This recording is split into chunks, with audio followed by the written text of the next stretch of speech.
Olá, senhores, seja bem-vindo a mais uma aula de física, que é o professor Edson, e hoje iremos estudar associação de resistores em paralelo e mista. Nossas aulas anteriores chegamos a estudar associação de resistores em série. O que era uma associação de resistores em série?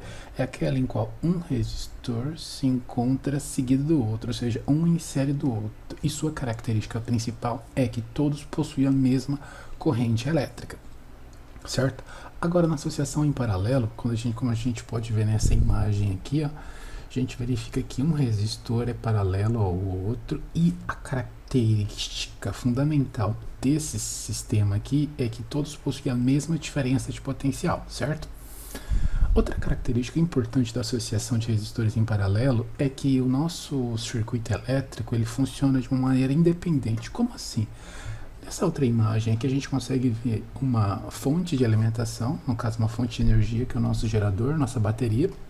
A gente tem uma buzina e um farol, ou seja, tanto a buzina quanto o farol funcionam de maneira independente do outro. Se acontecer alguma coisa, por exemplo, queimar a lâmpada ou a buzina deixar de funcionar, isso não implica no desligamento do outro equipamento, ok? Agora, quando a gente está trabalhando com uma associação de resistores em paralelo ou em série, a gente verifica que geralmente o nosso circuito elétrico possui várias resistências elétricas, como a gente consegue ver que é 1, 2, 3, N resistência. Só que aí no fim a gente precisa calcular o resistor equivalente. O que é esse resistor equivalente? É aquele resistor que representa todos os outros, é como se a gente juntasse todos os resistores em um único. Então isso aqui a gente chama de resistor equivalente, certo? Vamos dar uma olhada nessa nossa imagem aqui. Então a gente consegue ver que a corrente elétrica, quando ela chega aqui ó, do ponto A ao ponto B, ela se divide. Então quando ela passa pela resistência 1, a gente tem I1, I2, I3 e I4. Então, diferentemente da resistência em série, a resistência em paralela, cada resistor possui uma corrente diferente, ou seja, cada resistor possui a sua própria corrente elétrica, certo? Então, para mim poder encontrar a corrente resultante ou a corrente elétrica total, basta eu somar I1 mais I2 mais IN, ou seja, basta somar todas as outras correntes elétricas. Lembrando, pela primeira lei de Ohm, a gente consegue calcular a corrente também como nossa diferença de potencial dividido pela resistência. Então, se eu substituir I, que é igual a U sobre R, eu tenho que I sobre RE, esse aqui é o nosso resistor equivalente, é igual a U dividido por R1 mais U dividido por R2 e assim sucessivamente. Se a gente verifica que todos os termos da nossa equação, o termo U, que é a nossa diferença potencial, é o mesmo, então a gente pode simplificar, ou seja, posso cortar.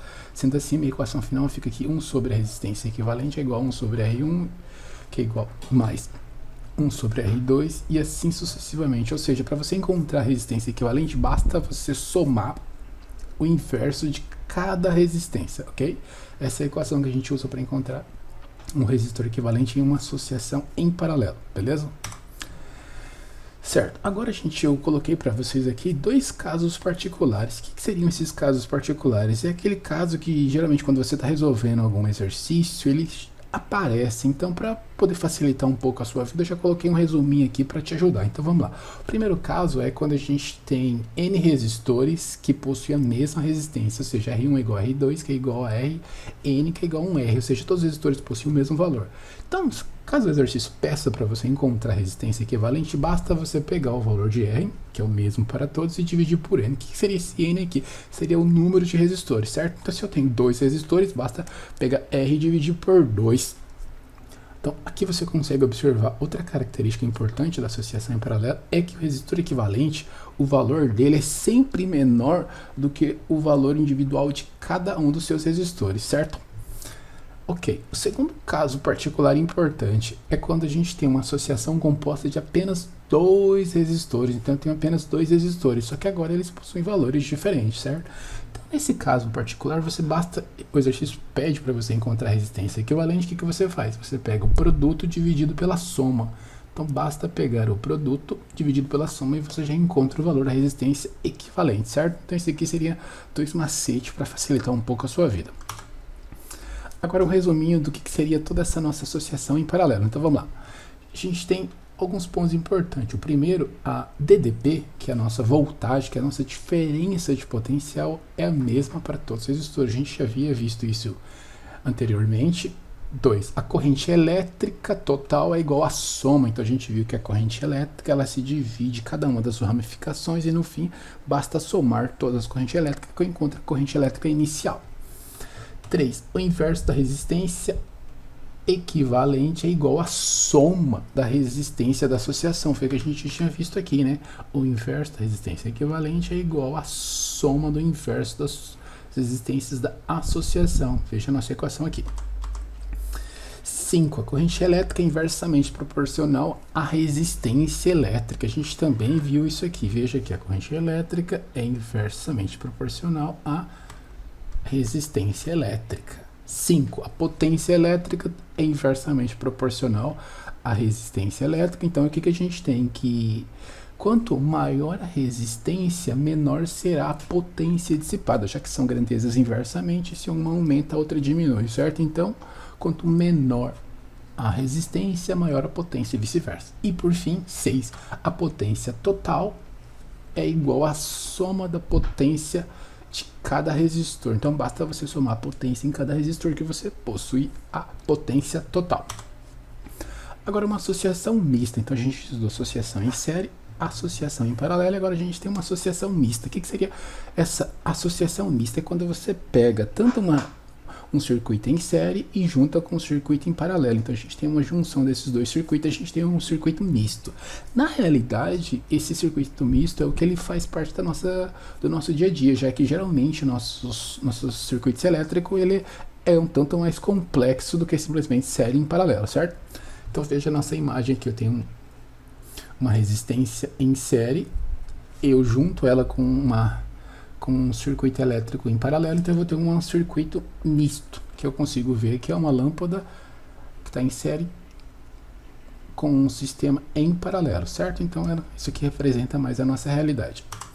Ok, e o meu resistor equivalente? Novamente, quando a gente fala em resistor equivalente, eu pego todas as resistências do meu circuito e encontro um único valor que representa esse circuito em si, certo? Aqui, como a gente tem um circuito um pouco maior, um pouco mais complexo, aqui eu linkei para vocês alguns passos que você pode seguir para facilitar um pouco a sua vida. Então, como que a gente faz passo a passo para encontrar esse resistor equivalente? Então, vamos lá.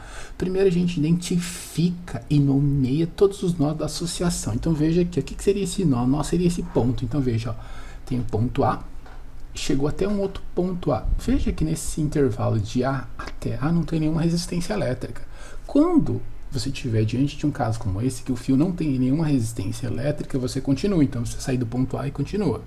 Passa para o 1 ohm, 2 ohm, 3 ohm e até chegar nesse outro ponto. Então, você percorreu todo esse intervalo aqui. Esse aqui seria o intervalo do nó A, certo? Então, eu identifiquei o nó A. Agora, se você pega desse ponto B até esse ponto aqui que a gente chamou de C, esse aqui seria o meu intervalo do ponto C. E por fim, desse ponto A até esse ponto C aqui, seria o intervalo do meu nó C. Então veja que eu tenho três intervalos: intervalo do nó A, intervalo do nó B e intervalo do nó C. Então eu dividi cada um deles para facilitar a minha vida. Vamos lá, continuando. 2. Então veja aqui que o segundo passo seu você vai colocar o intervalo A e o intervalo B nas extremidades do seu circuito elétrico. Então tanto A quanto B fica nas extremidades. Já deixa cada um no seu canto. E todos os outros vão ficar no centro, no meio. No caso aqui, todos os outros é o nosso nó C, certo? Aqui no passo 3 a gente redesenha os resistores em nossa reta. Então, como a gente havia visto aqui, ó, todas essas resistências elas estão em série. Então eu já vou calcular, lembrando que cálculo da resistência equivalente em série basta somar. Então 1 mais 2, 3, mais 3, 6. Então aqui vai dar 6, esse 6 vai ficar em paralelo com 12 e em série com 6. Basta olhar a imagem aqui, então eu vou redesenhar. 6 em paralelo com 12 e em série com 6. Ok, então agora eu preciso resolver essa outra parte do meu circuito. Veja que eles estão em paralelo. Veja também que ele se encontra no nosso segundo caso particular, que é dois resistores de resistência diferente. Então eu vou usar aqui o macete que eu falei para vocês. O produto 6 vezes 12 dividido pela soma 6 mais 12, que dá 4. Então eu vou ter 4 ohms em série com 6 ohms.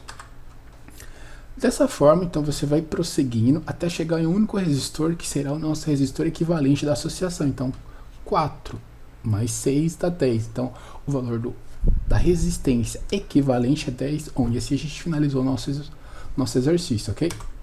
Agora eu vou colocar um outro exercício para vocês aqui de associação de resistores em paralelo e pede para a gente calcular algumas grandezas aqui. Então, 3 resistores de resistências elétricas iguais. R1 igual a 60 ohm, R2 30 ohm, R3 20 ohm estão associados em paralelo. Sendo a DDP da associação igual a 120 volts, determine a resistência do resistor equivalente à associação. Então, vamos lá. Resolução. Lembrando a nossa equação, 1 sobre a resistência equivalente é igual a 1 sobre R1, mais 1 sobre R2, mais 1 sobre R3.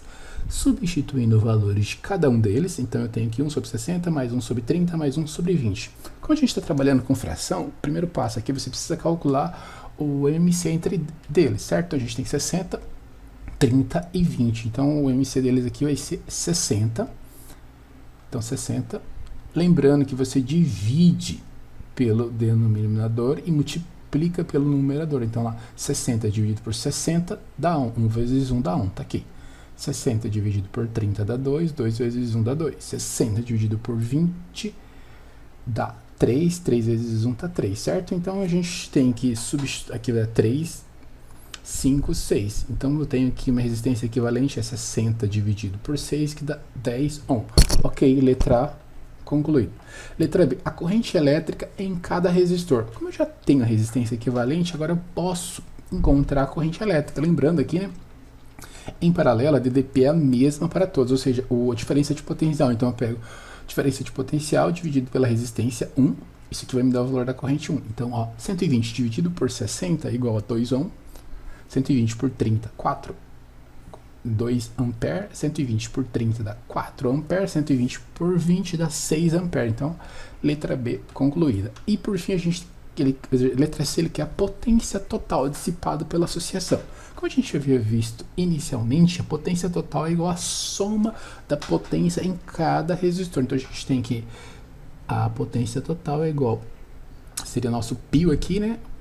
U vezes I1 mais U vezes I2 mais U vezes I3. Substituindo os valores e multiplicando, eu tenho que a potência total é igual a 1440 volts, certo? Desculpa, 1440 watts de potência, ok? Bem, pessoal, por hoje é só.